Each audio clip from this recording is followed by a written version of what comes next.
Yo, yo, yo. Welcome back to 31Z. Check the candy. Spitting, dude. We got a great episode for you guys tonight.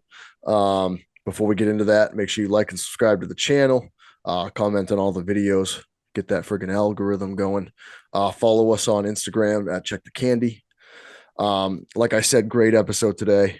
Very special guest, the one, the only, Drew Marvick. You may know him as the director and creator of Pool Party Massacre. We had a great conversation with Drew. He was super awesome, super cool guy. I had a great time, Taylor. I know you had a great time as well. Oh, yeah. Had a blast. Good times. Yeah, pretty long episode, but worth every minute. Make sure you guys just tune into the whole thing because he goes, we dive into a lot of his other projects, stuff that he's doing for acting, a lot of his newer projects coming out. And it was just an all around fun time. So without further ado, let's get into the show.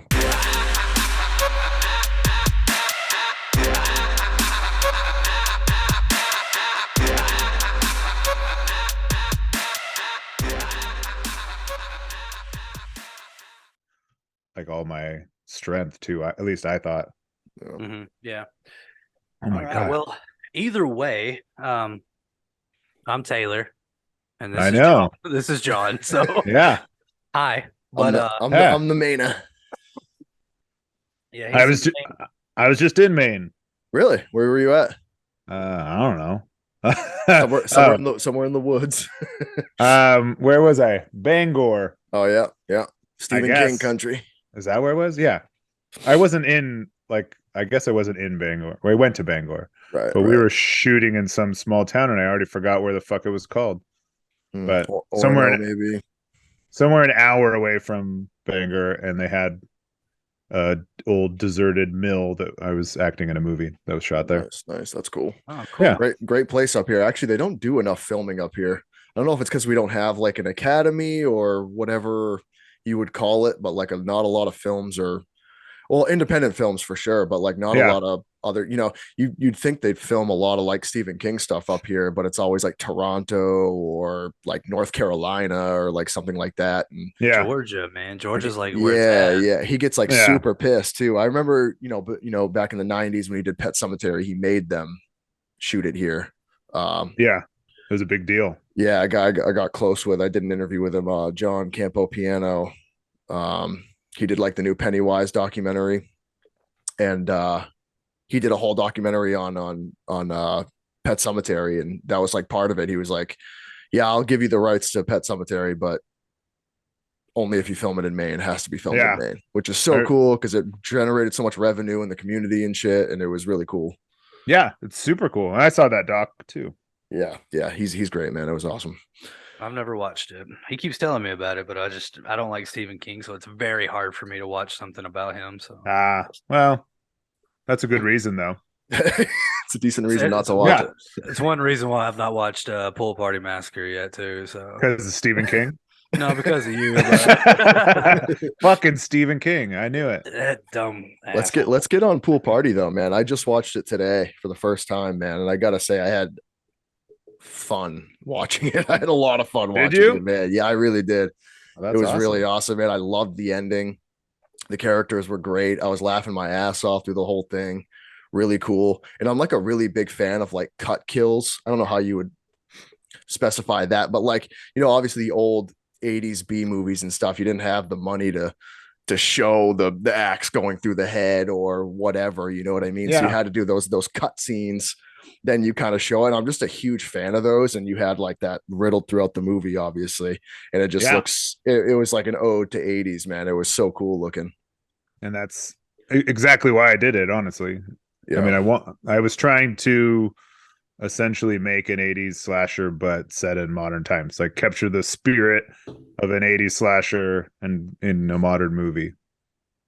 Super cool. What inspired that? Like what was your like go-to for like, hey, I'm gonna fucking write a movie? Well, I mean, I have wanted to make a movie for a long time, and I've worked in film for like 20 years now, full time. Like that's my job. So as a producer and director and now actor. So I mean, I've been in the business for a long time, or at that point for like almost 15 years or whatever it was when I made that. So it had been on my mind and something I wanted to do for a while. I just didn't know how realistic it was to actually make them. Most people don't make a movie. It's not like a super common thing. If you take the population of the country and find out how many people have made a movie, it's obviously less than 1%. But then through being in the business long enough, I realized that it was something I could do. And luckily, and most people don't do it because they're afraid to fail or make a shitty movie and have people make fun of them and hate them and wish death upon them on the internet. But luckily for me, I didn't care about any of that. So I just decided to make a horror movie. Yeah, and it takes so much work, man. I'm in the works on a movie right now. I'm in post production, and I made a short film a couple of years ago. And now it's weird because it's like, obviously doing this podcast, and I have another podcast that I do. So like you're reviewing movies and you're kind of being a critic.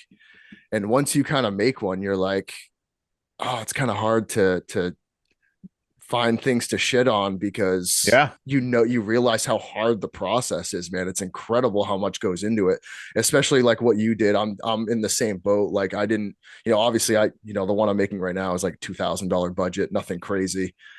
So I don't have like a lot of actor friends. I don't have, the whole acting thing down. So like I had to act in it and kind of direct it, and I'm editing. So it's like this whole new fucking process, or all these different processes that are extremely difficult to put together and time consuming. And so it's hard to like go on and be like, yeah, it's really easy to be like, oh yeah, this movie's shit. They did this wrong. They did this wrong. They did this wrong. And it's like, well, why don't you go try it? Because it's fucking super hard, man. It's super difficult. Yeah. I was never a very critical person anyways, or at least not like in public of projects, but it certainly changed when I made a movie. As I've never had a podcast where I reviewed movies, but I did have a YouTube show, or that I was cast in a show to review movies, and that was my big thing. I was like, I won't say anything bad about a movie at all, and even though it needs to be fair, like, we're not just going to lie and like wax everyone's car, but then you need to write, the reviews need to be written for me, and I'll play a character essentially giving the reviews. Because also a lot of them, like my life is indie horror. I'm on the road at festivals and conventions constantly for whatever, 5-6 years now. So a lot of the movies, I know the people that made them. Like I have a personal relationship with them, and I talk to them and see them on a regular basis. So I don't want to go on the internet and say anything bad about their projects. No, definitely. So I did that, and that was fine. Like I played a character named John Wesley Jr. on Kings of Horror YouTube channel, like reviewing movies for I don't know, a year or two, I think. But I had a burlap sack over my head and like sat in a cave playing this character reviewing movies. That's pretty cool. it was fun. Like the guy Mike Lenzini is a filmmaker. He came up with the idea, and he was like, I need you to play this character. You're basically like an undead like slasher killer that lives in a cave, and you kill hikers and steal their phones and watch movies on their phones until their batteries die, and then you have to find another hiker to kill. And so it's like every week it's like, I killed this cute couple up here taking engagement photos, and luckily one of them had a 10% left on his phone, so I watched this movie, and then I would review it. So that's a good idea though. That's funny. Yeah, it was funny, and he actually wrote a feature script about the character and stuff that someday he swears we're going to make. But it was a fun gig. But to go back to what we're saying, it's like I still didn't want to say anything bad about anyone's projects, but the only way I could even just be somewhat honest was through that character and with someone else writing it, so that I could have that as my out. Like, look, I didn't say that. I just read it. Right. Yeah. And that, like back to what John was saying and what you're saying as well, is that I've not made a movie, but I've watched him go through making a movie, and it is a shit ton of work. Like, regardless, it's a lot of work. And, we were talking about Skin and Marink the other day, and it wasn't my bag, but I was like, look, this is, I respect it. I respect what they did because I know what went into that movie. But, especially with some like, $15,000 budget. yeah. You put all that into there, and then you're trying this new like analog horror type movie, and there's not really like an audience for that quite yet. Yeah. So it's interesting to try to Or go in there and be critical, but or also even a respectful. or even a blueprint. Like I had a blueprint to make a 80s style slasher.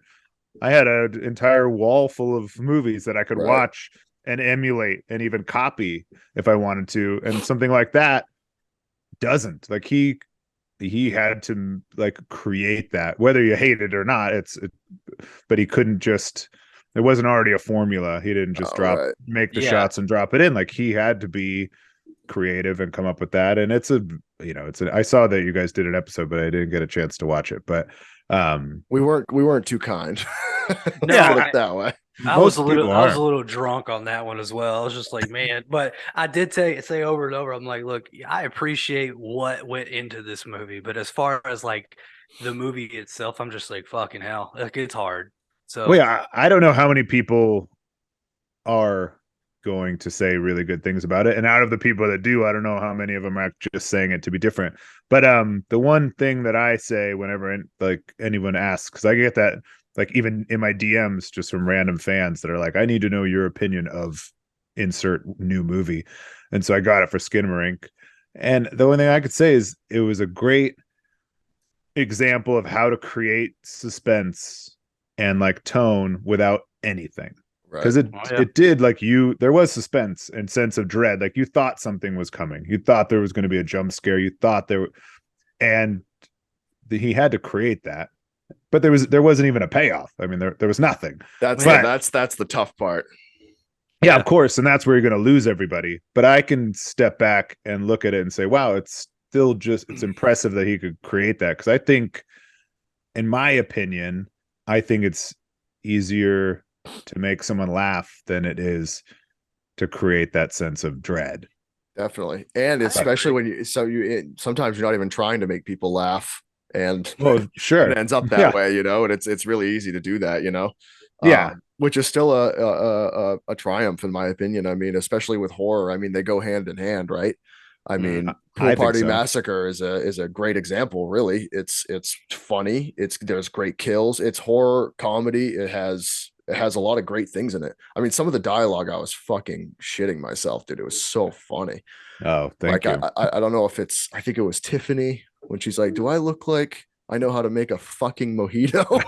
And I fucking just lost it. My wife was in the shower. She's like, "What are you laughing at?" I'm like, "You need to get out and you got to come watch this." And it was just so cool, man. And the ending was great. And was it? Because I know you acted in the film as well. How's that going? It's got to be way different, obviously, being an actor compared to directing and kind of, having your own vision for something, but then being an actor and being like, well, I have to also play this character. And even in other projects where you're not in charge or it's not your vision. I mean, it's obviously completely different, right? Well, I mean, it's very different when it's someone else's project. I mean, I try to bring a little bit of myself to everything when I can, but it's not my project and I have to give the director what the director wants. So it's very different in that regard. Luckily, the people that are casting me, like when someone reaches out to me for a role, it's because they already know me and they have a pretty good idea of what I'm going to bring and what to expect from me. So that's a good thing. But for me with Pool Party, I mean, it was the first feature that I directed. And so I didn't have like several under my belt without acting in them. So it just kind of ended up doing both. And it certainly makes it a little harder if you need, when you need to be behind the monitor and in front of the camera at the same time. But if you have a good team that you trust and you know that you're going to play that character when you write the script, so you make it a whodunit slasher so that you don't see your face till the end, then that helps a lot too, which is why I made it.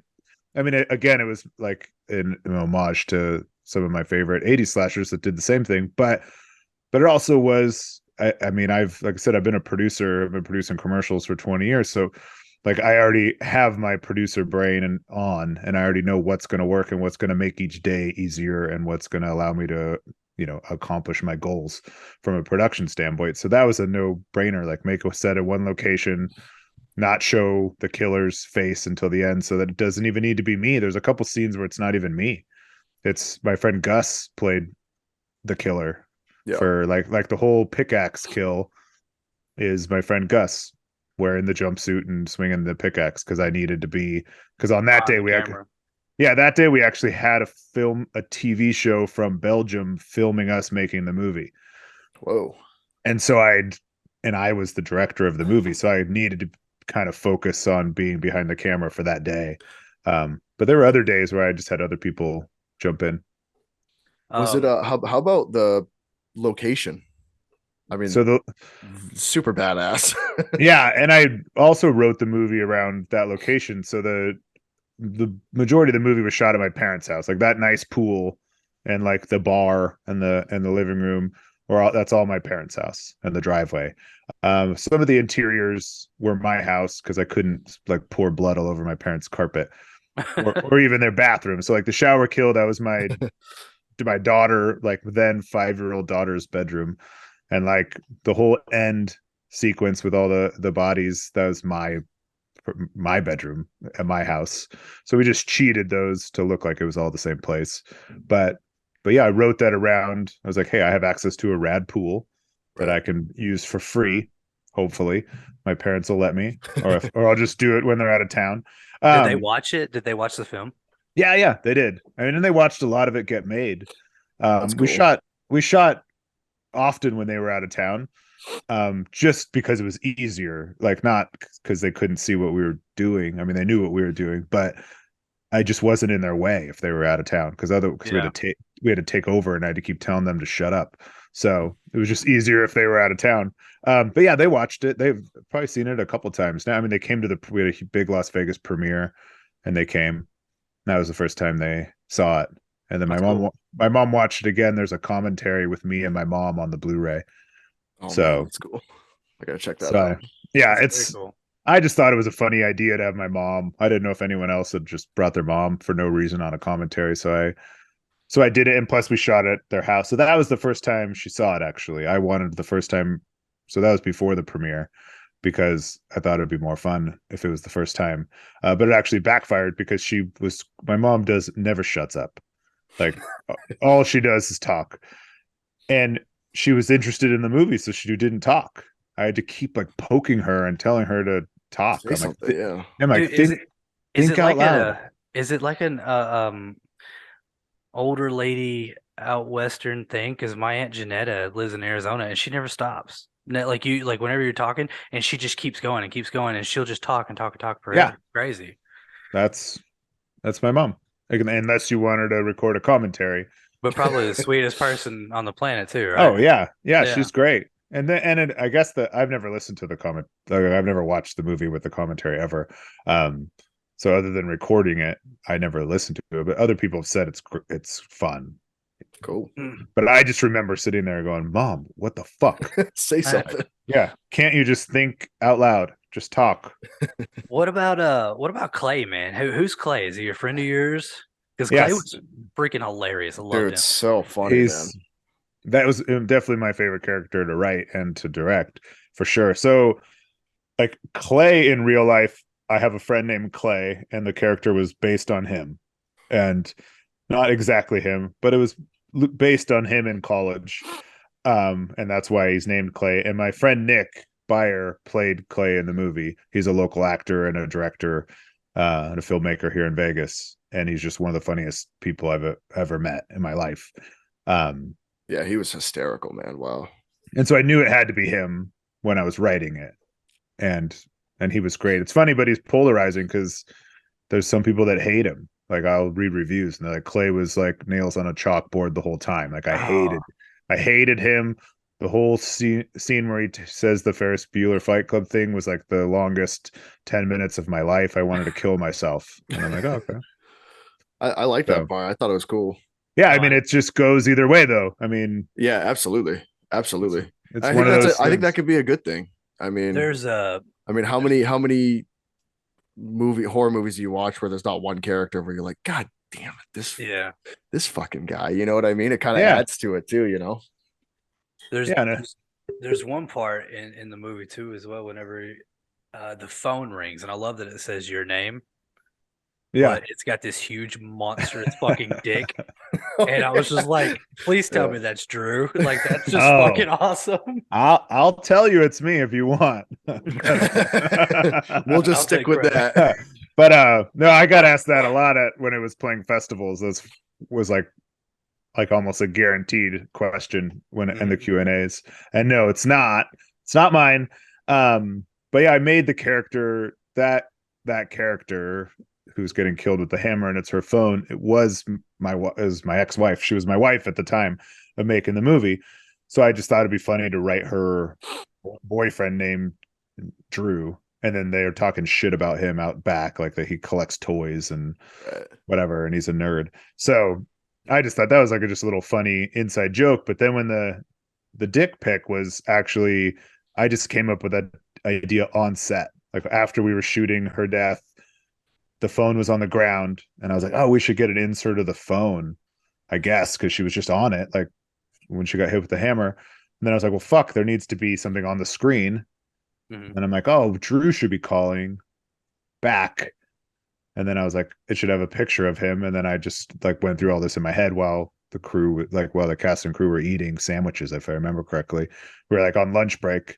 And then I was like, oh, it should be a dick. Oh, it should be a huge dick. Yeah, you don't want a small one on there. Yeah. That's embarrassing. Right. And so then I like sat, and this is in my mom's living room with the whole cast and crew sitting there eating, and I'm like Googling dick pics, huge dicks, and like sorting through pages and pages of dick pics, essentially, looking for the right one, or one that doesn't show a face, or one that could never be identified, hopefully, down the line. And like they all got involved, like the makeup artist and some of the actresses were like scrolling with me, and then on their phones, like, what about this one? What about this one? And then I finally found the one that I ended up using. Be funny if one day you got a DM that was just like, by the way, Yeah, bro. That's my dick, man. That was there's a chance. Pony up. And if I do, I will add them to the IMDb. Yeah, you got it. Just with that picture too. You're in the movie, bro. Yeah. Congratulations. But it was under Creative Commons. It was fair use, man. Yeah. And I don't know that they could ever prove it. No, true. But it would be hilarious if they tried. If they tried. Yeah. Oh, that'd be great. It would make the movie even bigger, right? Just be like, yeah, by the way, yeah, I'm getting sued, but Pool Party Massacre, Pool Party Massacre. Yeah, exactly. Yeah. But yeah, so that's how that happened. And unfortunately, it's not my dick. That's funny, man. Yeah, I was really hoping it was, because I was going to ask you what you were doing later, but never mind. I've been hoping it was mine too. But yeah, dude, I love the production value. Obviously, the location ads, and it's all basically set right there. I mean, obviously, you shot it in different locations, but it's all basically in the backyard, the back, pool area, and it's really cool. And I just love I don't know, I'm like a sucker for some reason. There's not many of them, but I really like horror, especially slashers, like during the day. I don't know what it is. I find it like kind of it's one of those like feel good movies that you can put on. It's kind of weird. It doesn't have like this like really creepy vibe and shit, you know what I mean? It's like I like the daytime thing. It's like it's different, you know. Yeah, and I do too. Like at first it was a pool party, and pool parties you know here at least usually start during the day at least. Right. And then I thought about having it going tonight, and then again it was like a production decision. I was like, well shit, then we have to have lights, we have to light all the spaces. That's more work, that's more time, that's more energy. Why don't I just keep the whole thing set during the day? And then I thought about it, I'm like, there aren't that many like slashers that are, and I think that could be fun, and hopefully people pick up on that or even care about that. And actually I get that a lot too, that people and it's funny, you just touched on something that people say a lot, that people have told me that it makes it a movie for them that they can just throw on during the day when they're like working. Like there's people that tell me they watch it like once a week. They're like, oh, it's like one of my go-to movies that I just play on Prime or Tubi in the background while I'm working. Yeah, it just has that vibe. Like you can just throw it on. You can consider it a summer movie if you want, that kind of thing. Yeah. Yeah, just a totally different vibe. I thought it was really cool, man.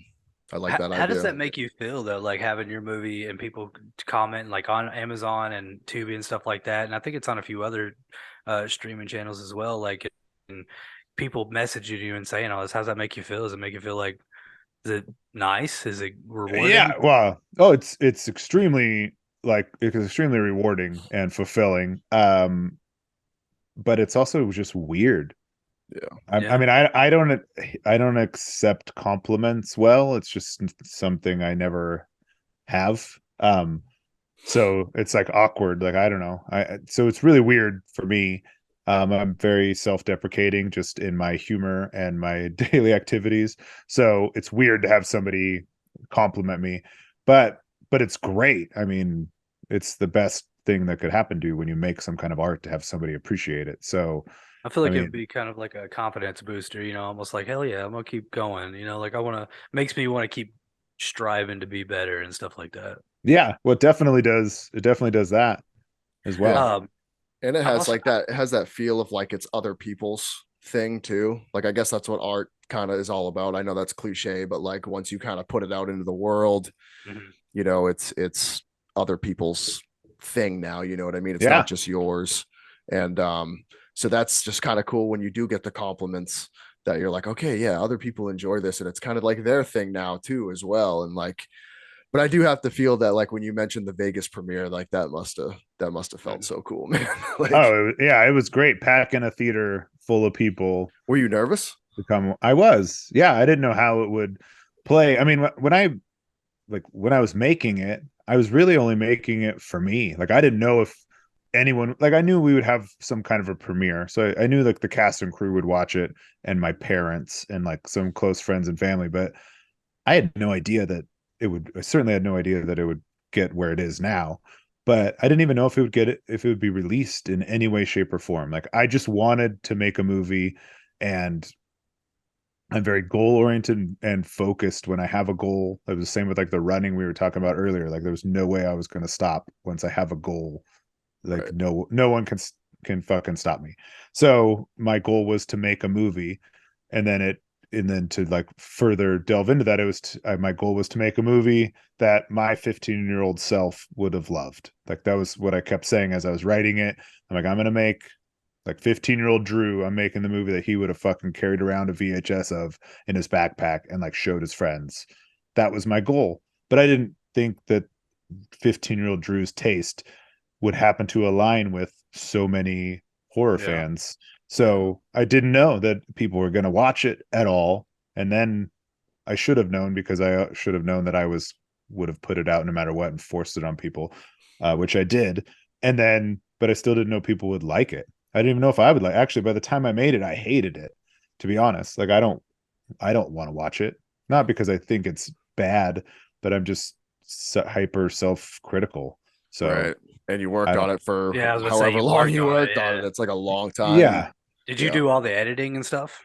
So Brian Mills, who was the cinematographer and my producing partner on it, he also edited it. He's the cinematographer and an editor. So I was lucky enough to have him.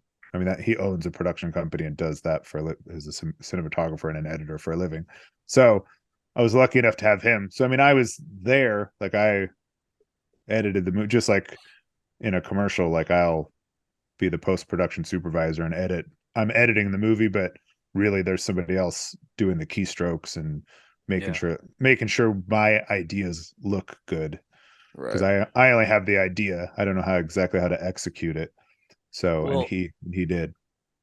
so I vaguely remember something about a pool party too. Is that a thing? Are you Yeah, in the works of that? it is. I think even the people involved only vaguely remember it now because it's been so long.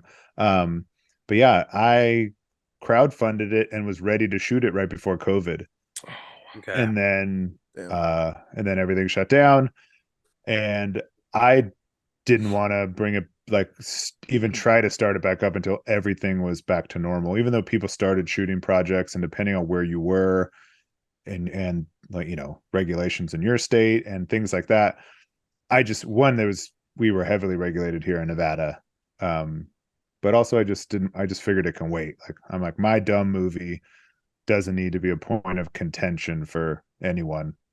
So, and I didn't want that to be the thing that people thought about when they heard about it. So I let it sit, but unfortunately it took a long time. If whether we're back to normal or not is debatable, but now I can make it. But it's been so long that now I have to like rewrite the whole movie and everything. Honestly, I mean the whole part 2 is still written around the same house because I wanted it to be, and my parents have since sold that house and moved. Like I don't even have access to it anymore. Oh So wow.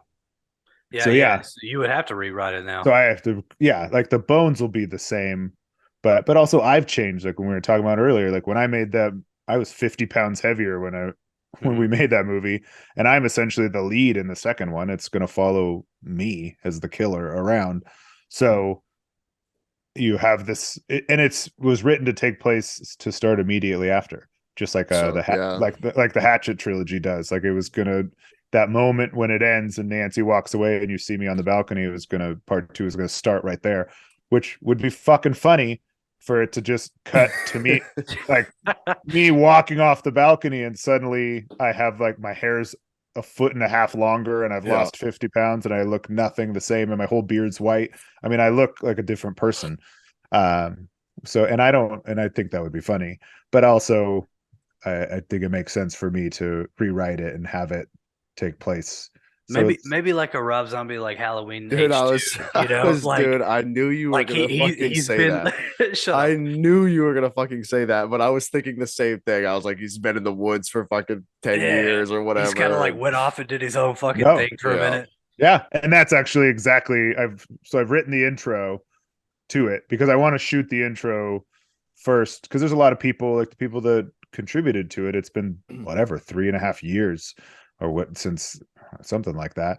So I'm sure a lot of people have given up on it or forgotten about it or fucking hate me because I haven't made it yet. So I want to shoot the intro first and like essentially give that to everyone and be like, look, I didn't forget. Like this is my life. I want to make Pool Party Massacre 2 more than you want me to, trust me. But just to like get you excited again here, like here's the intro, here's the beginning of the fucking movie.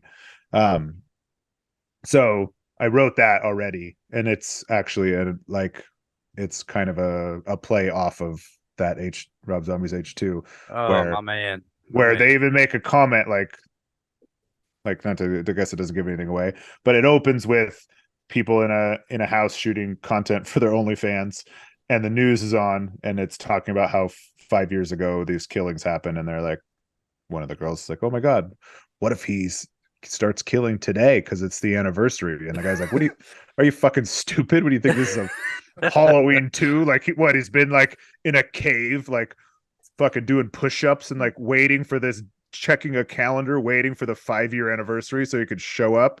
You fucking idiot. And then I show up and kill them all. It'd be so funny if it just cut to a legit cave and there was just a calendar. It was a calendar and he's doing push-ups. Oh man. Yeah. I tell you, and like the jumpsuits all ragged and shit, like just looks worn out. I tell you what, I want to be there at the next premiere, okay, for this. So you have to let me know. My wife and I will fly out. We'll go stay with my cousin out there in where was that? Arizona. And we'll drive over there and watch it, man, because I am dying. Like ever since I watched this, like it's been years back, and I remember you saying something. I was like so pumped. I'm so happy. And then, life went on. You said the COVID and all that shit. So I figured that was kind of a thing. And I'm just really pumped, man. I'm really pumped for you to do this because you even talking about Rob Zombie, like having that feel. He loves it, dude. He's going off. Dude. Yeah, he's going off. It was his dick, dude. It was his dick. Yeah. Hey, I'll take credit. Yeah, I bet you will. So, Drew, what else? You got anything going on lately or coming up? Yeah. Or I'm always working on too much, to be honest. What about Tapehead, man?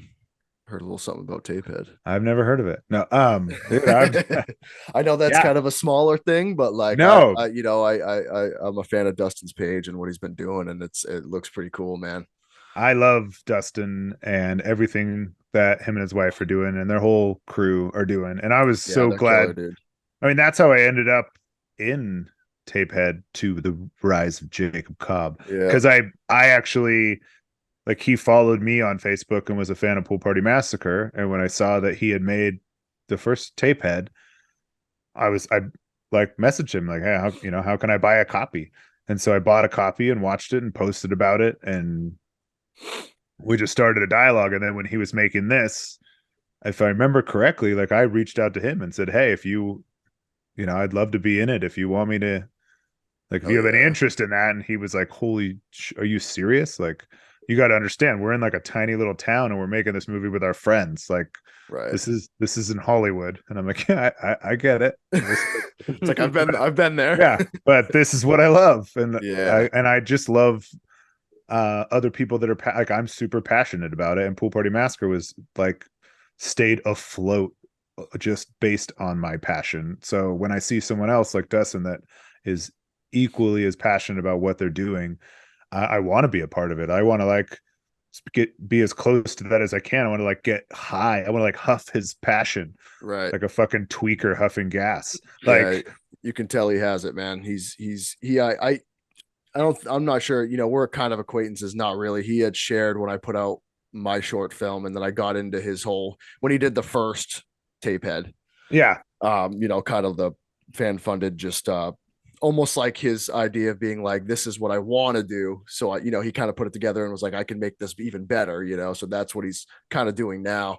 And I saw that and I was like, just kind of like, wow, he kind of like fueled my fire for like my projects, you know what I mean? Like you say, with his passion and what he's doing, and he's always working so hard, and the things he's posting, I'm like, oh man, such a good, I almost feel like down. I'm like, but then it motivates me, and I'm like, oh yeah, I got to get back to doing what I'm doing here, and da da da da. And so I'm super excited. When I saw you were in it, I was like, oh, that's fucking awesome, dude. And Taylor was talking about you, and I was like, I'm pretty sure he's in Tapehead. I've been talking about it to Taylor, and he's like, I don't know what you're talking about. I'm like, dude, he's in Tapehead, man. I'm telling you, man. So I'm super pumped about that. No, I've never even heard of Tapehead. Now I keep telling you to send it to me, but like I don't know what this is. I want to Well, watch it's this. not. It's not done yet. So, well, There's first one. there's a first one though, right? Right. there's a first Yeah. one, but I mean, it's not a shock that you hadn't heard of it, because it was this guy Dustin made it in this small little town in Iowa. I think it was middle of fucking nowhere. I'm pretty sure I was in Iowa, but I get Idaho and Iowa confused way too much to be a college graduate. But anyways, he made this little, it wasn't a feature length, and it was super grassroots and guerrilla, and he just kind of sold it through his Facebook. And Was so it so did he have like gnarly artwork? Like was it like this It had he has a VHS tape like on his on his face. face or Yeah, something? it's Yeah, super Yes. super like okay. original, and like it's super cool looking. And See, then he like I got money for remember like the that. mask. Yeah, I remember that, but no, I think I seen that, but it was like really retro and 80s looking, and And I definitely. just I didn't know what it was. you could have even seen the posters. I mean, for the actual feature too, because he's been putting out really cool art for it. It's been shot. I mean, like, it's been picture locked now for months. They've just been editing, but it's rad. What I saw and what they're pulling off is amazing. And when I say, I mean, I guess I'm from big towns. I mean, growing up in California and living in Las Vegas, but it was a very small town to me. When I got to where they lived, like everyone knew everyone, Right. and like the whole town knew that they were the ones that were making the movie, and and they don't even have a Target. Can you imagine? Right. So it's like just so cool to see. They like just closed down their like last like video store. Like it's like last it like lasted forever. Like when he posted it, I was like, whoa, like that thing was still open, dude. Crazy. Oh, that's a real thing. That really happened. Yeah, like he posted something about like there was a store that was like still open or something. I'm pretty sure it was him. And it was like a mom and pop thing, I think they were selling VHS at that point, but so that is an old town, man. Oh, dude, it yeah. Is. From where they're filming, they were like even like kind of coning off streets at one point. They got like permits to do so, probably because they just knew everybody and know, you know what I mean? he was posting like about how like they were in their newspaper and like all this kind of cool stuff, and it was just That's like cool. super inspiring, and you can tell he just and his kids are in it, and like it just seems like such a cool project, man. So I'm super pumped to see that, and I'm glad that you're in it too. Yeah, like I said, I was stoked. I was stoked that they were excited and flew me out there. And I love, dude, small town movies too. It just hits a spot for me because like when I want to make something here in Vegas, I mean, I guess I don't have to pull film permits, but I do because I work with the film office all the time. Right. So like I have to go through this whole process, and like it's hard to do. I can't close the Las Vegas Strip, obviously. I mean, Right. No. they could do it for like the Jason Bourne movie or something, but I can't do it for anything that I'm doing. But then you go to a town like that, and they were able to just talk to the sheriff or the mayor or whoever Right. they literally probably walked in and talked to, and got permission to like close Main Street for a Yeah. few hours. Is And this if like a I town that has like one red light? Is how big is this basically, place? It's a little bigger than that because there we did go to we went to a grocery store and a Starbucks. Well, I'd hope Uh, they'd have a fucking grocery store. well, I They mean, just have a Dollar General. That's it. I've been to it's a some, grocery mart, not a grocery yeah, store. but, Yeah. but yeah, I mean, so it's there. I mean, it's not that quite that small, but yeah, it's small. I mean, the closest airport where I flew into was like over an hour. It was over an hour away and in a different state, um, which is always funny to me. Which happens all the time when you go to the Midwest, but I forget sometimes Yeah. that sometimes wherever you are, the closest airport's actually in a different state. Hmm. Yeah, that's crazy. Tennessee's small. And I don't know that much about Maine, but like Tennessee, like the way you're describing this place sounds like a hell of a lot of places that are here in Tennessee. Like a lot of them have everybody knows everybody. Like not where I live, but like a couple towns over. Like my dad is like best friends like the sheriff and like the judge and like this other person and that person and like it's just that small town aspect. So like Yeah, it's cool that these people from that small town aspect are doing something that brought you in and that other people are like enjoying. That's good for them. I'm happy for them. Yeah, yeah. dude, it's I cool. would really like to watch this. Yeah, I'm excited Um, for it. I've got something to ask you as well. A&P, you've done two with them now. Two so far. Yeah. Is it Uh, Slasher Lorette and Murder sla- Size? It's hard for me to say that one. I've been yeah. practicing. Well, you need to practice more. Yeah. Um, slash Lorette Party and Murder Size are When does two. that come out, man? I want to see that. I wish I knew. I know that they're trying to get it out. They want it out as soon as it can be out too, but they're still editing. They're still in post production. So, Okay. and it's just the two of them. It's Paul and his wife Angie. That's the A&P, Angie and Paul. Okay. And so they're the one, they wrote it and directed it and produced it, and now they're editing it. So How'd you come um up to meet them? Like, is that so Paul's it wasn't his first movie. I think it was actually like his second or third, but the first movie I knew that he had made was a movie called Streets of Vengeance. It's a rad, like kind of it's 80s, that's an late 80s 70s. movie, right? Well, no, Or it's there's an old movie called Streets of well, Vengeance. hold on. Wait a second. So I'm just gonna grab it for you. All right. So this is Paul's movie, Streets of Vengeance. Lit. Whoa, whoa, Oh, whoa. okay. Okay. And Okay. I know so, what that is. and you're thinking of the Linda Blair movie, where she has the crossbow and kills the people, the Yes. thugs that rape her deaf sister, Mhm. which is, oh my God, now I can't think of the name of that movie because all I can think of is Streets of Vengeance. Savage Streets. Savage Streets. Yes, There you that's go. it. That's Yes. So you're thinking of Savage Streets, but this is definitely like an homage, or if you don't hate when people say the phrase love letter to, it's Streets of Vengeance is definitely an homage to that movie and other movies like it. So that came out right when Pool Party Massacre did, and we were in tandem at several film festivals. So there was like multiple film festivals I would show up and see that Streets of Vengeance was also playing. And so through that, unfortunately we were never at the same ones like physically in person. So I just reached out to him and was like, "Hey man, I've watched your movie now 3 times in 3 different states and I fucking love it.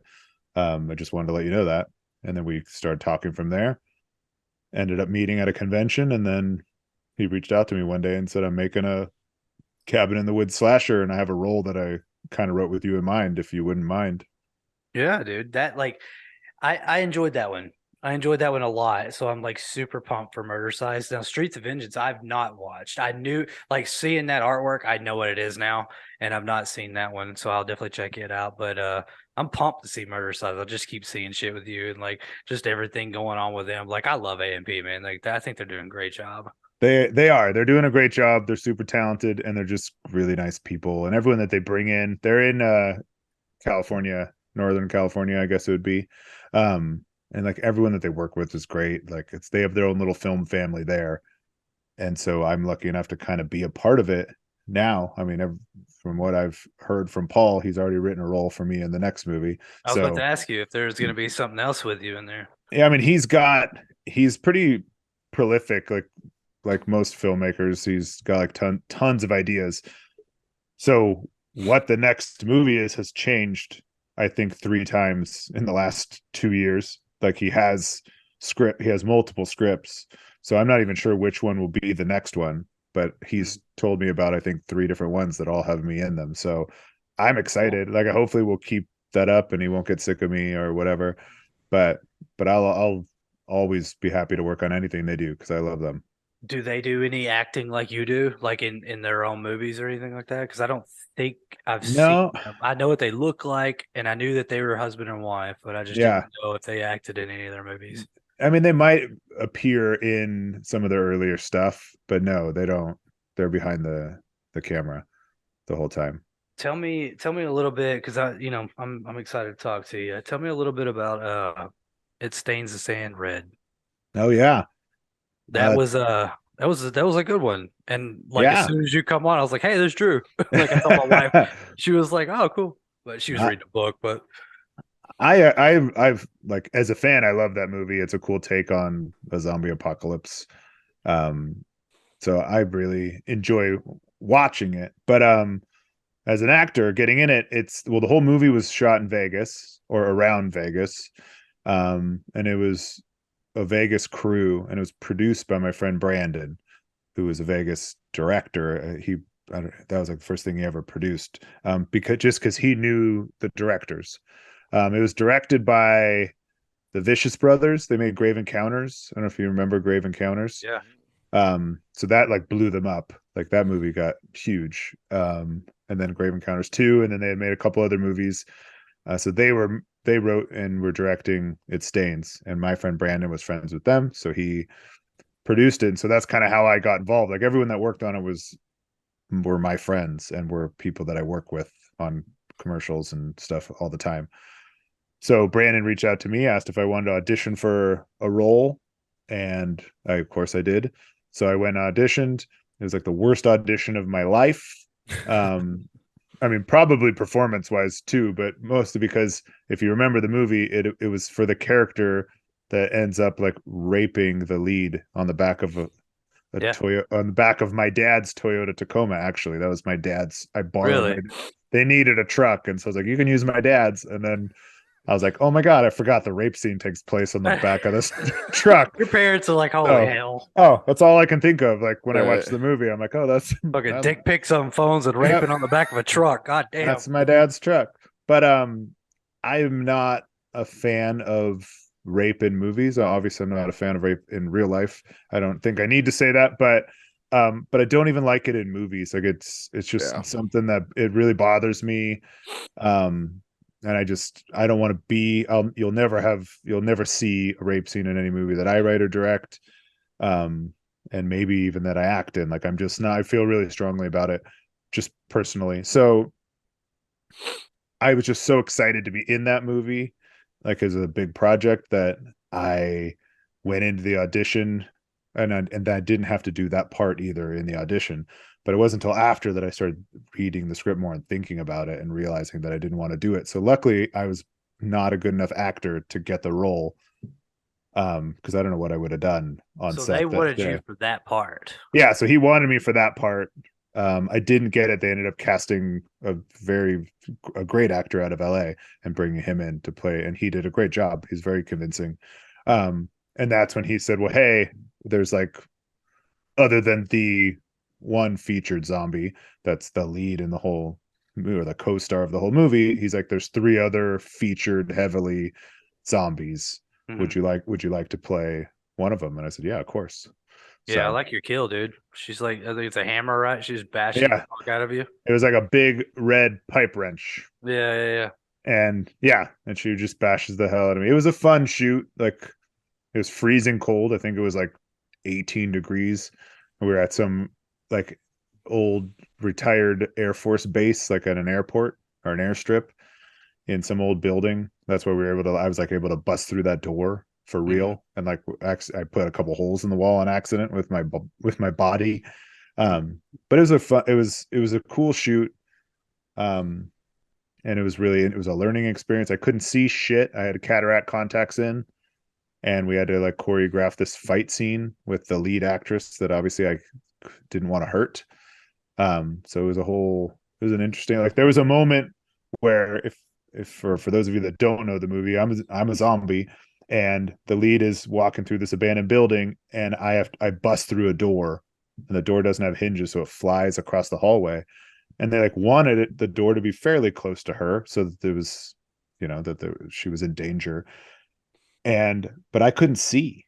Like I had no fucking clue. And the door was a real door. Like it probably weighed 40 pounds.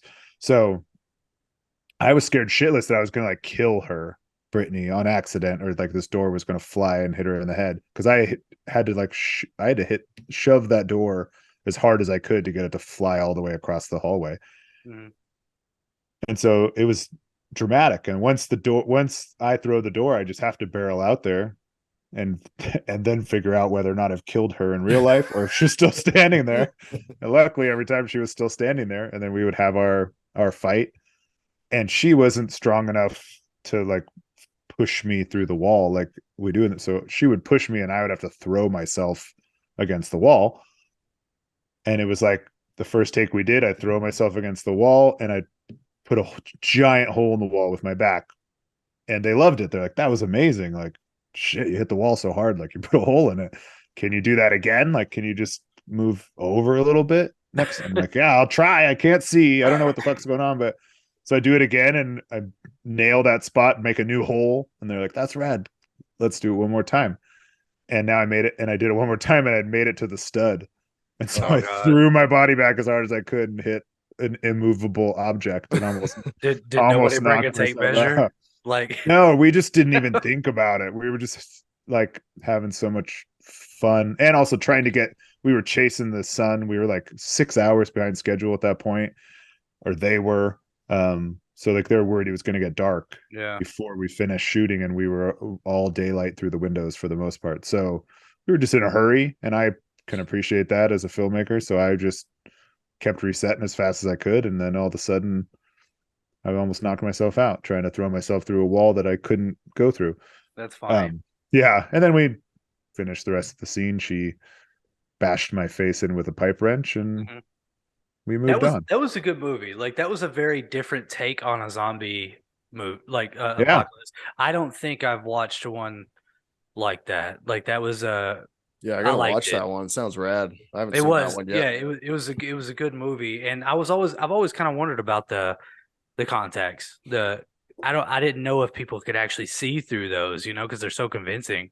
yeah. It depends which kind you have, but like those, like the cataract ones that look like your eyes are white, there are holes in them, so you can technically see. But it's like, if you imagine taking a needle and poking a bunch of holes in a piece of paper and then holding it in front of your eye.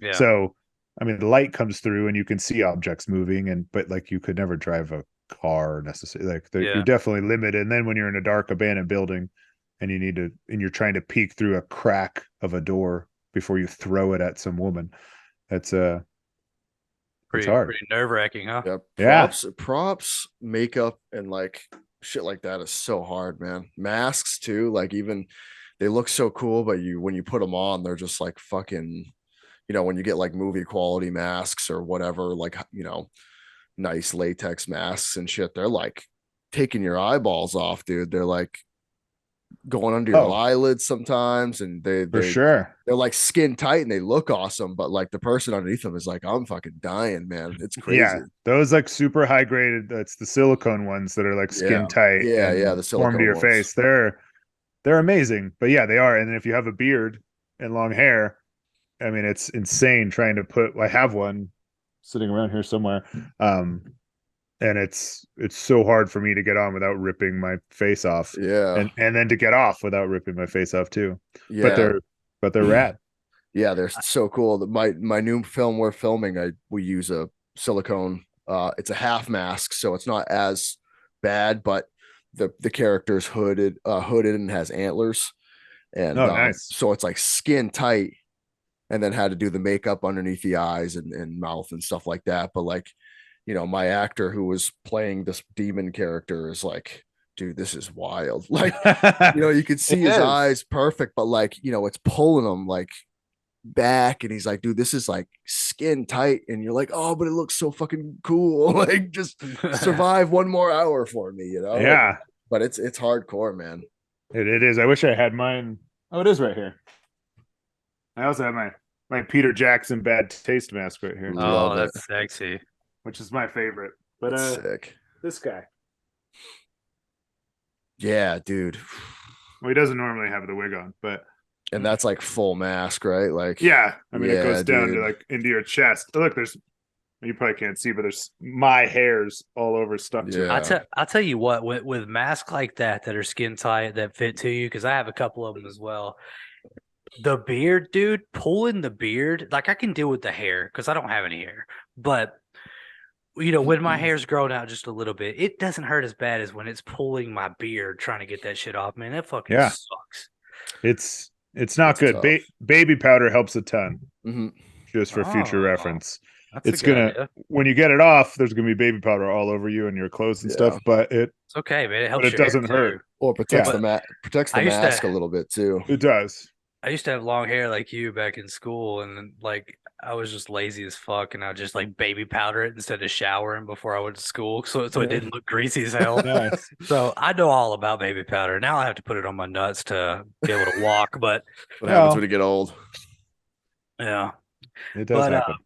I got another thing. Dude, I'm about to piss all over myself. I'm like twitching over here because I'm about to die. I've got another thing. What about Astro Zombies, man? Can you tell me about that? I can. It's been a long time, but so the original Astro Zombies, I don't know, was it 1968 or something like that, give or take a few years. Um, cult icon filmmaker Ted V. Michaels made this cult film Astro Zombies way back when, and then throughout the years started making sequels I think in the early 90s maybe. Well, he lived here in Vegas, and I found that out. So a friend of mine and I tracked him down and introduced ourselves to him. I mean, this whatever 15 years ago or something like that, and talked to him and not to go too much into his history, but Ted had made big movies like throughout the 60s and 70s, like multi-million-dollar exploitation films, which was a lot of money for those types of movies back then. He famously lived in like a castle in the Hollywood Hills with a harem of women. Like there's all these stories and like photos of him. He never wore a shirt, and he had this like boar's tusk necklace and this curly mustache, and he was just this little barrel-chested dude with no shirt, and like tall girls, and supposedly made them wear bathing suits 24/7 Sounds like a in the castle. grizzly. What's that Playboy guy? Yeah, Hugh Hefner. I think Really grizzly. I think he kind of was, but he was great. And so by the time he came to Vegas, he was much older and had lost a lot of his money, and so he lived in a condo here in Vegas and was still trying to make movies without any money. And so when we met him, was getting ready to make Astro Zombies Part 4, Astro Zombies M4 Invaders from Cyberspace. And he was always trying to like be on the cutting edge, and keep his finger on the pulse, even though he was 80 years old and his finger was nowhere near the pulse. But I mean, just to no fault of his own, but he was just old. But So he wanted to make a movie where suddenly the Astro Zombies come through the internet. And so that was the invaders from cyberspace thing. And he asked if I wanted to be in it. And I was like, of course. Like, are you kidding? Like, can I play an Astro Zombie? He's like, I need you to play like 4 roles, actually. I Mhm. need you to do as much as fucking possible. So my friend owned a studio, and we shot a lot of the movie in his studio and in the editing bays and the lunch room and all everywhere around that building. And I got to play an Astro Zombie and climb out of a computer and kill one of the editors. And I got to play a Secret Service agent. I got to play a news cameraman. I think I played at least 1 or 2 other roles. Yeah, I Um, watched it. It was hard to get through. I'm not gonna lie, oh, but it's I can't believe you. I please, can't believe you watched it. I did. Please tell me you have one of those Astro Zombie masks because those are sick, dude. Oh, I wish there were only, I think, 1 or 2 total by that time, like when we made that movie. Really? Which is why you don't see a bunch of Astro Zombies at the same time, like at any Mhm. point, because yeah, he I think only I had. seen 3 at one point. So then maybe there was 3, but I mean that was all, and they were different. Yeah. Like some of them weren't even the right. One of them like wasn't even the right one for that movie.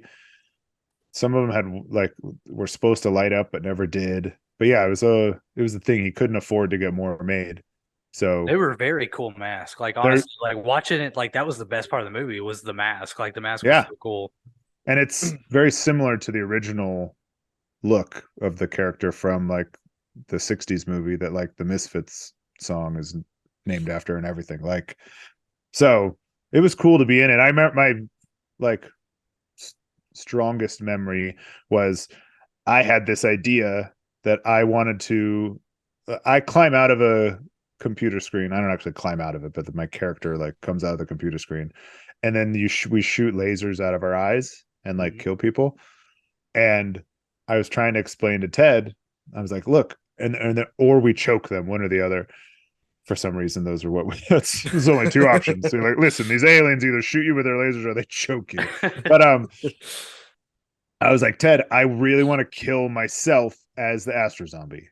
And he was like, you can't do that. That's not possible. I'm like, no, it's completely possible because I climb out and I shoot lasers. Like my character and the character I'm killing aren't on the in the same shot ever because I don't you don't have the effects to do the lasers or anything.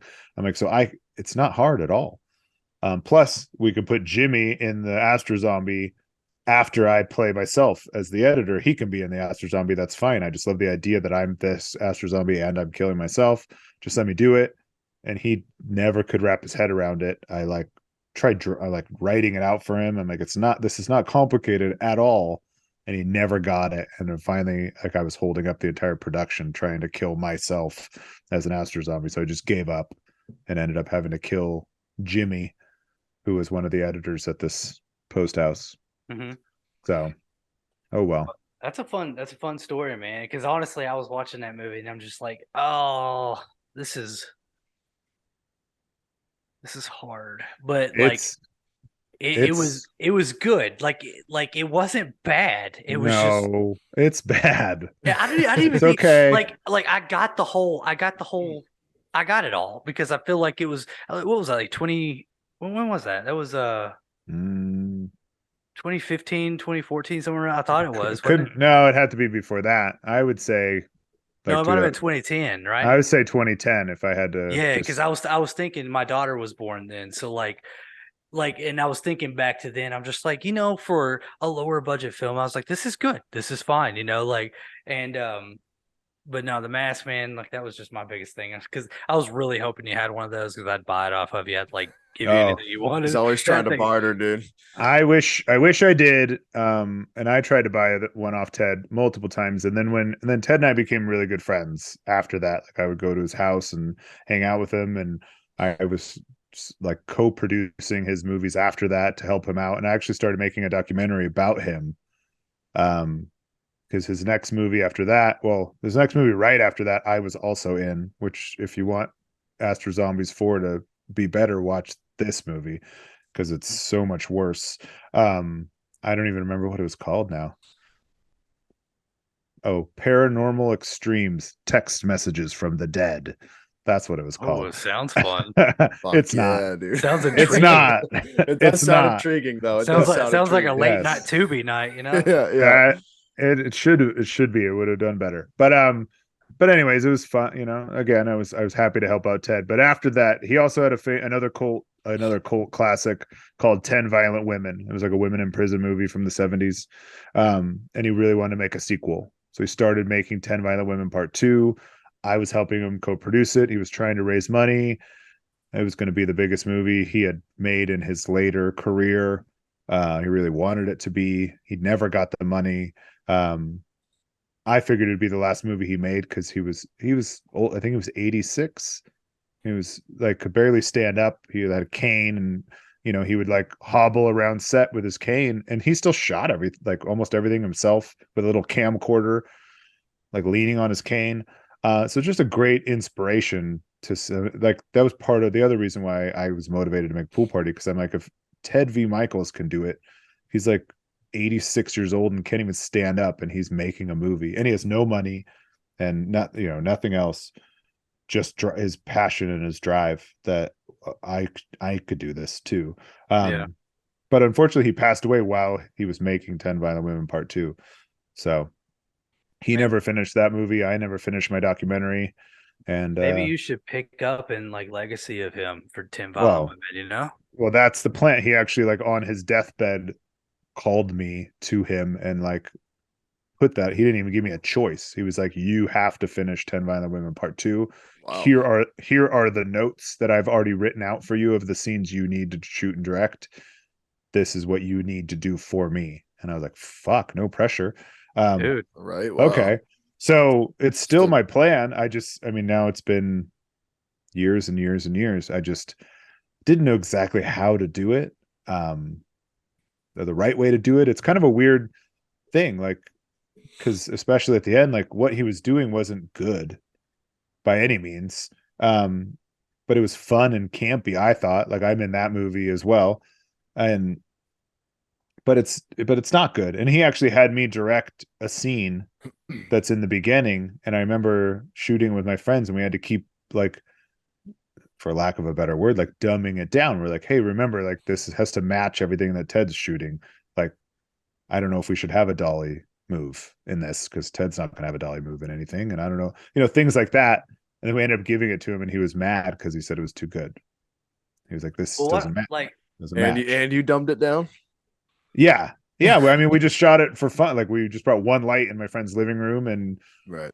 improved and had fun. And I mean, but I would make it your own. I would make it your own. I would put your taste behind it and stuff like that. But like, that would be a cool thing. That's a cool story, yeah, So Definitely. like, that would be a cool thing, and say, regardless of, like how he filmed, this is how I film. And, like, this would be a fun thing to do. Guys, I gotta pee. I'm not gonna lie. yeah. I Go. can't do it anymore. Give me a second. Do it up, dude. Drew, have you like dipped into anything non-narrative documentaries or anything like that? I mean, I've worked on them, but like as a producer, or a lot of times when people come into Vegas, because of my producing background, I'll be what's called a fixer. Like, if I'm out of town or usually out of country, an international crew comes into Vegas, they need a local, like, jack of all trades or a fixer to help them to pull permits for them, to communicate with locations and cast and local crew, because maybe they don't even speak the language, or they don't speak it well, or they just, the language barrier makes it hard when it comes to legal matters and things like that. Right. So I've lots of international documentaries have come to Vegas shooting whatever, documentaries about Vegas or Siegfried and Roy or whatever. So, I mean, I've worked on them in little bursts here and there.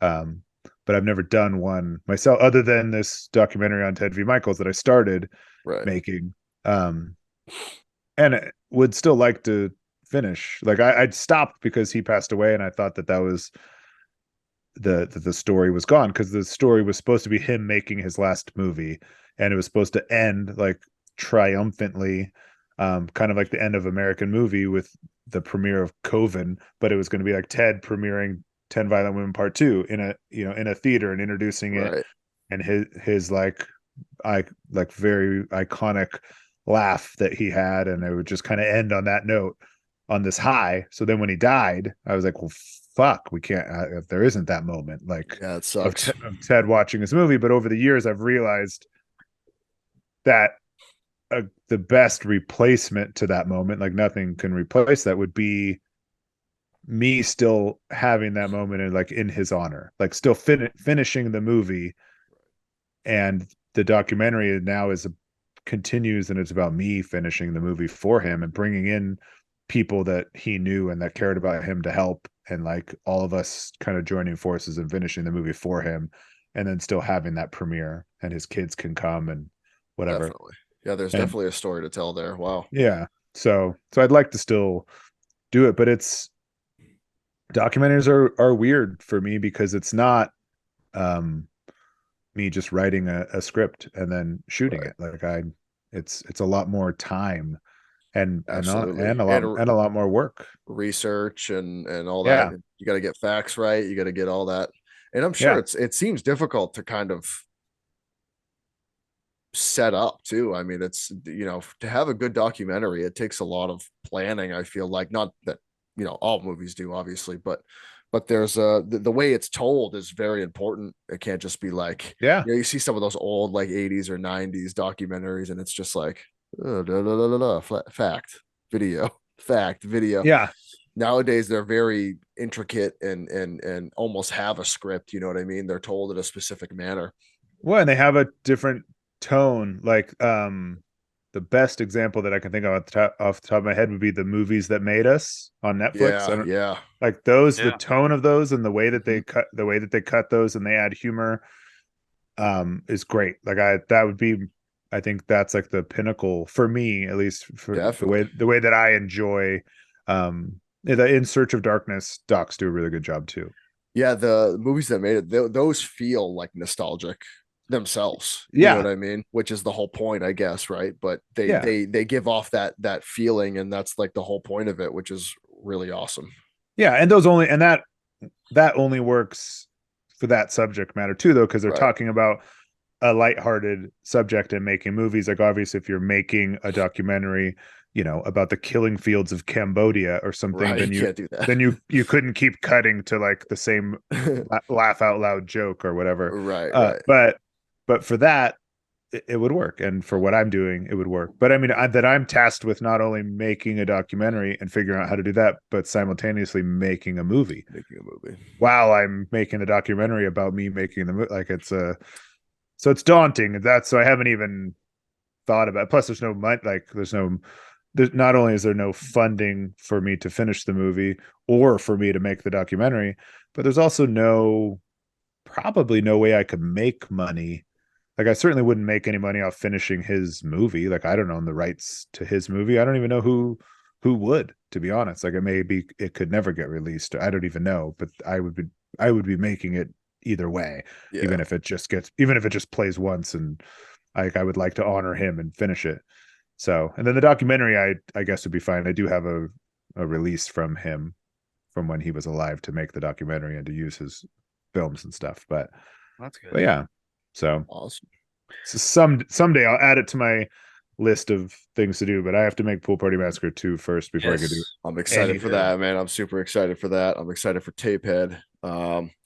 Excited Fuck, for all that stuff. I have so many movies that I am but a small part of that are coming out soon. It's insane, or this year, I should say. I know you've been busy. Like you've been doing quite a bit. That's good. Yeah, I mean, I try to do as much as I can. I mean, I love to create and I love to be a part of the process. So, but I think there were 16, or now there's more than 16 films that I've already shot my scenes in Wow. that aren't That's out awesome. yet. That is very good. And now I've already added like XXXmas. We're shooting next month. I got to play Killer Santa again, so that's rad. Yeah, dude. Awesome. I was gonna ask you about Axmus 3. Is there gonna be an Axmus 3 in any way? So yeah, I actually John Ward, the writer and director of Xmas 2 and 1, but I'm only in 2. When he saw that I was in the movie XXXmas, reached out and was like, "Hey, is this going to conflict? Like, will you still do Axmas 3? And I was like, yeah, cool. Well, he's like, I don't know. I didn't know if because it's a Killer Santa movie. I'm like, dude, I'll be in every Killer Santa. I don't like Yeah. I'll be the killer Santa. that How doesn't many acts do you think you've killed people with? Like, I feel like you've killed a So lot of many, people with yeah. axes. I have. Axi? I don't know. I have several. Like I'm actually looking at a stack of axes leaning against some boxes in my office right now. Um like I tried to like get an axe from every movie I've done and now I only have 3 and I have one more coming. Um but I mean Pool Party Massacre is one, Slash Roulette Party, Axmas. The one that's coming is from a movie called Killer Popcorn that's not out yet, but Ooh, I actually get killed with the that's axe. I don't strange. kill anyone with it, which is why I want it so bad. Um Man, what I'm sure there's probably going to be an axe in XXXmas. Gotta be. There's gotta Sounds be. Yeah. like it. It's the classic, I Silent Night, mean, Deadly Night. It's Dude, classic. speaking of your hair, man, your hair and beard, you've mentioned that quite a bit tonight. Like, if there were a role, would you cut them? yeah, I mean the hair is a new thing. Like when COVID started, like I had a short Yeah. haircut.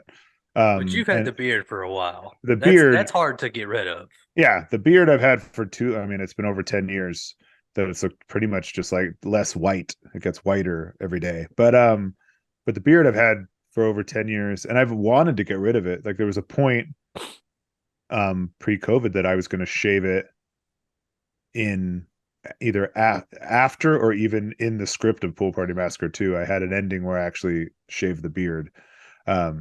Which isn't going to happen now, so I don't have to worry about it. But it was like an homage to this movie, this like movie no one's ever seen, a shot on video movie called Las Vegas Bloodbath.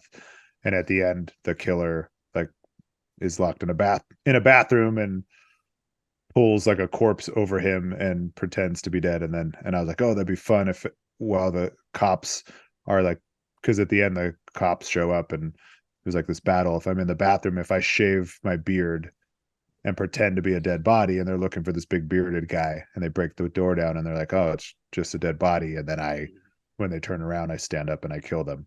Oh, kind of like Saul. Yeah. That'd be very anti H2 though, Taylor. You wouldn't be for that. Yeah. Yeah. Well, that's all right. But it's not going to happen anyways. But it was an idea just because I wanted to shave my beard. So it's like, if I write it in, I have to do it. But then that never happened. And then I started getting more roles because of it. And now, between getting roles because of my beard, the fact that I haven't seen my face in 12 years, so I don't even know what the fuck I look like. And I'm right there with you, man. I've had mine for probably damn near 10 years too. Yeah. Like, yeah, and plus, then my girlfriend's already like begged me not to shave it. yeah, my So. wife, I'm like, please let me shave it. She was like, you shave that shit? Like, my wife's never seen me without a beard, period. Oh And wow. She's yeah, leaving. never. She's So leaving. she was like, you shave it, I'm leaving. I'm like, hey, you're probably fucking right. Like, I'm not Yeah, doing this, but I that's really kind. want to. That's kind of how I feel about my girlfriend. She said she wouldn't actually leave me, probably, but she definitely wants me to keep it. And then same with the hair. Like, I was just growing it out because I didn't want to get a haircut. And then Right. now that it's grown out, every time I mention getting a haircut, she's like, "Don't you dare!" Like, you're my And what's fucking nice is you're getting, people want you in the, Yeah, like you were the saying, beard, people want yeah, you. they So want the it's part beard. of That's cool. yeah. It's become the a thing. part of me. Yeah. Yeah. So for good or bad, like that's But what I wanted to avoid, but it's also kind of cool. would you cut it for a role? Yeah, I mean, I guess I would. Yes, But like what if about your girlfriend? Would she be all right I with it? I think she would understand. Like I don't think she would really. I don't actually really worry about her leaving me if I shaved the beard, especially if it was for something that she thought was rad too. You It'll know? come back. Yeah, like she It'll she come back. knows. But so yeah, I guess I would. But it would have to be. I've been offered plenty of roles where people have asked if I would shave it, and none of them were even close. Like if anyone that's listening was offered me one, I apologize. But like they're all for like you know, little no budget indie horror films. Mhm. And it's like it would have to be something really special. Yeah. You're like the guy now in indie horror. You're like the Danny Trejo of indie horror. You're just gonna be it's in all of them, dude. The I beard is would the beard is the thing now. I would love that. And it's funny that you say that because that was always my go-to like 10 years ago or whatever, when my parents' friends or like my family would ask, like whenever I go to, like a family wedding or something like that, everyone wants to I have an interesting career. I work in film. So people always want to ask me questions, but they also don't necessarily understand the world that I'm in and indie horror and just horror in general. So that everyone would always say like, "Oh, so you're an actor. So you're going to be the next Al Pacino, right? That's what you Yeah. want." And Have you I'm like, met Brad Pitt yet? yeah. Like And all that stuff. they would always like bring up Al Pacino and Robert De Niro, like, "Oh, you want to be the next De Niro?" And I'm like, "No, I don't. Actually, I actually have zero desire. Right. I don't even want to work on big budget movies. Like, I don't. That's not my world. It's not what I want to do. I have no interest." And then they would be confused, and they'd say, "Well, then what do you want to do?" And I always used to say, "I want to be the next Danny Trejo." And There they it would all, is. and this is before Machete and everything. So like most of them would be like, "Who?" I'm like, the Right. Hispanic guy. He's been in a bunch of stuff you've And seen that's in the all you have to background. say. That's all you have to say. The Yeah, and then Hispanic they'd be guy. like, "You want to Dude, be that guy?" Like, I don't even know his name. I'm It's like, like, "That's hell yeah. fine." tell him to watch that. What's that one where he's like a fucking bat kick ass or not kick ass? What's that Kick one with ass, the yeah. No, Yeah, it's isn't not. it? Is it kick? No, It's not not kick kick ass. ass. It's It's that. he's on the bus, right? Yeah, he's like this badass. Just be like, I want to be Uh-huh. that guy. Like, watch Yeah. Yeah. this movie, and I want to be that guy. Yeah. Because he fucking he's Dude, awesome. he's great and everything, I But man. met yeah, him. I met him. He was really cool. Did you ever meet him? I have. Yeah, I did. Oh, that's awesome. I used to moderate celebrity panels for the Days of the Dead conventions in Vegas. So I like sat on stage and talked to most of their guests. So I was fortunate enough to do it at one of the shows that he was at. So we got to sit on stage and shoot the shit for a while, and he was great. I met him in a hotel lobby in New Jersey on accident, and it was really cool. I really liked him, but Yeah, he was super super nice cool. and yeah, down to earth guy too. Yeah, he was great. Like one of the nicest people I've ever met, for Way sure. smaller than what I thought Well, he'd be. Like skinny. he comes from like a hardcore environment, dude, before he was an actor, you know? Yeah, And then he was like, oh shit, I can act. Like, okay, I'll just do yeah, this. Like, I don't have to do other crazy shit, you know? yeah, Cool story. yeah. He's great. But I used him as an example back then. But it just character actors like that. Yeah.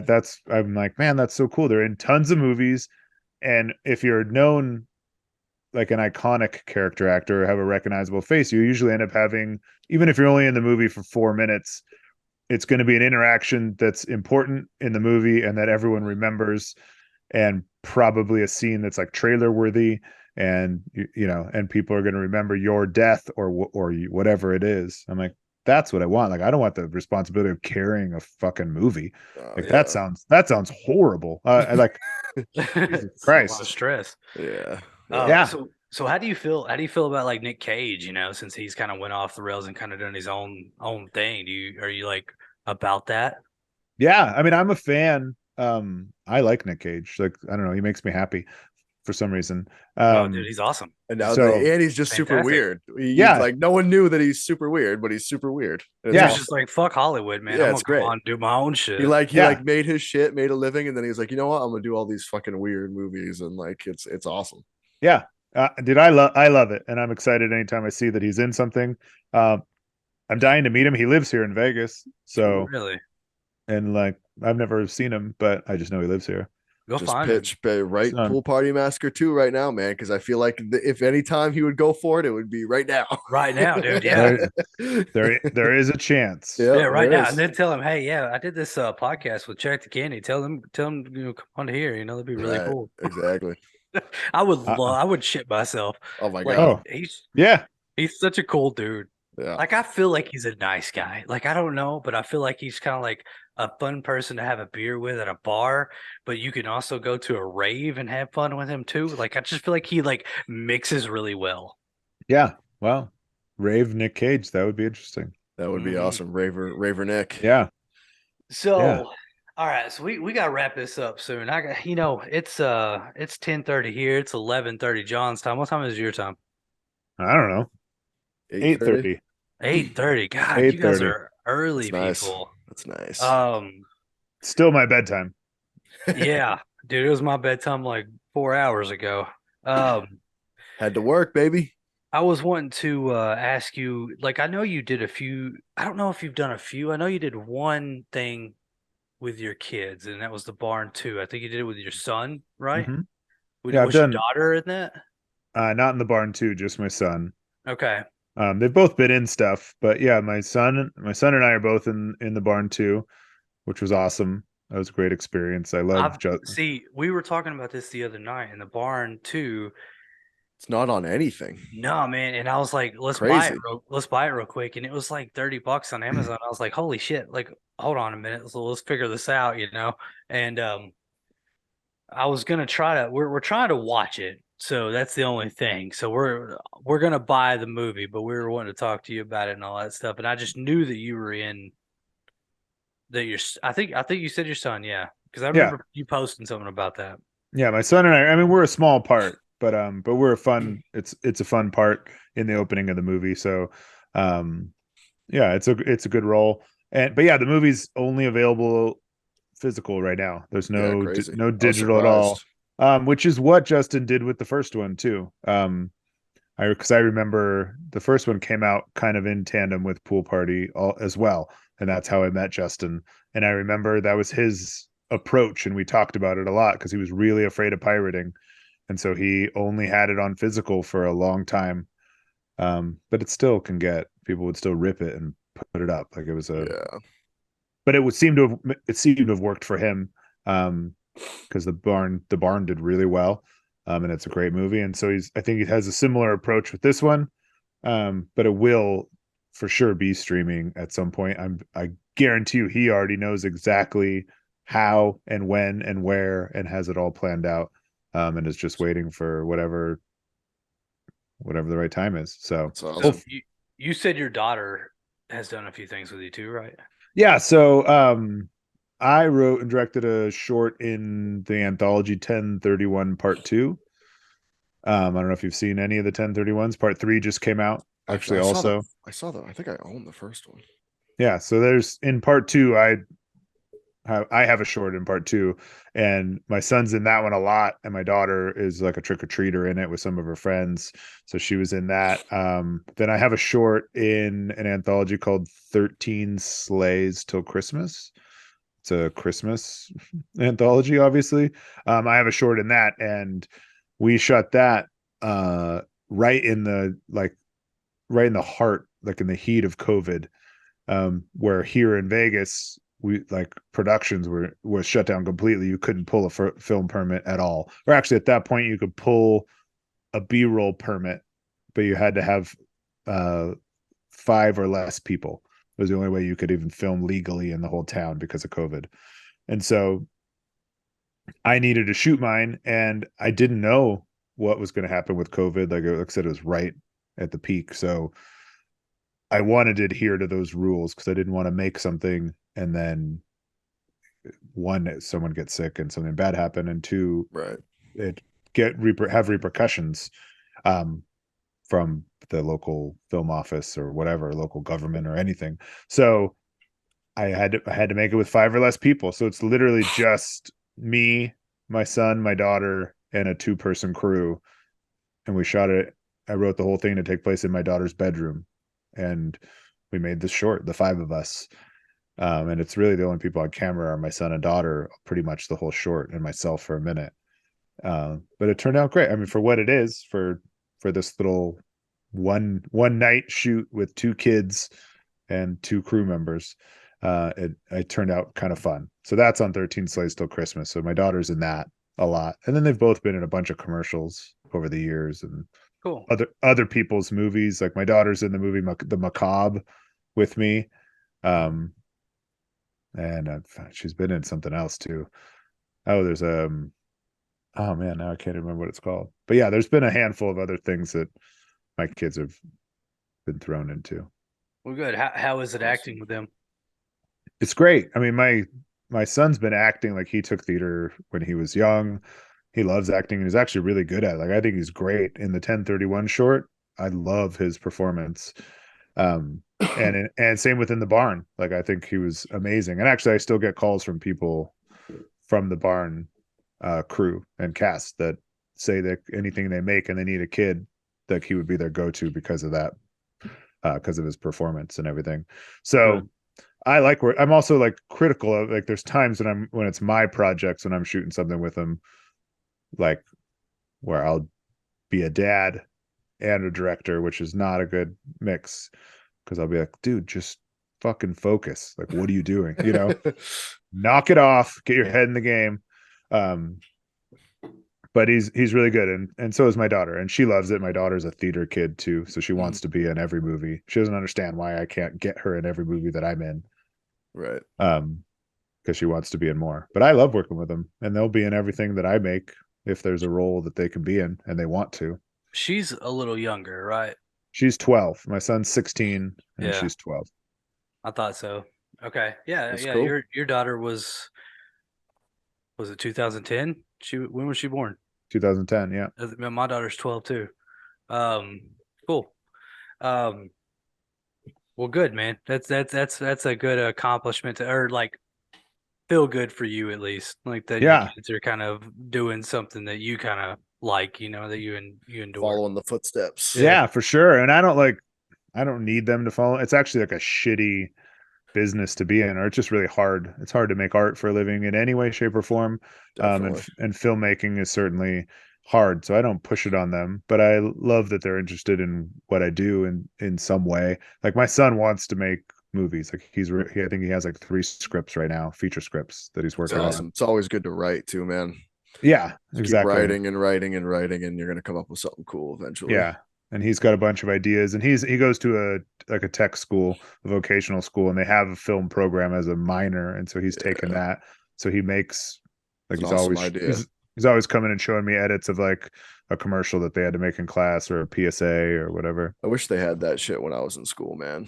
There was none of that. Yeah, it was like I actually took. It was like, don't be an asshole. Fucking go to college. Like I was like, oh fuck, I don't want to. When I was in high school, the only way to take a film class was like adult education night school, and so I did. I would leave. I guess it was my sophomore year. I would leave high school every day, and then just get driven to a different high school, and took a video television production class for like 3 hours every day, and I got a degree, a worthless certificate. Yeah.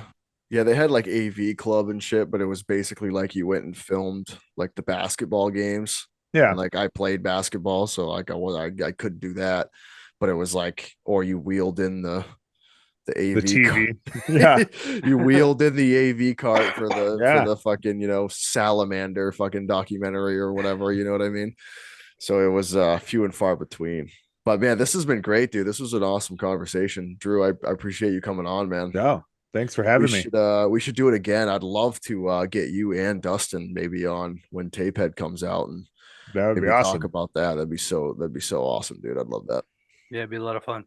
I would love that too. I'll come back anytime when anything comes out. Yeah, absolutely, man. You name any of the 16 movies that are coming out. Absolutely. If any of them are worthy, I will. We're always looking for guests, and like we're just kind of getting this thing started. Me and Taylor have similar interests, and something that we've just decided to do, and it's been really fun to begin with. Learning. Yeah, we're still getting the hang of it, but we appreciate you coming on, and we'll definitely have you on again. Rad. And you should have some of the other filmmakers from the films I've worked on. I mean, like shoot them over to put in a good word, man. I will, for sure.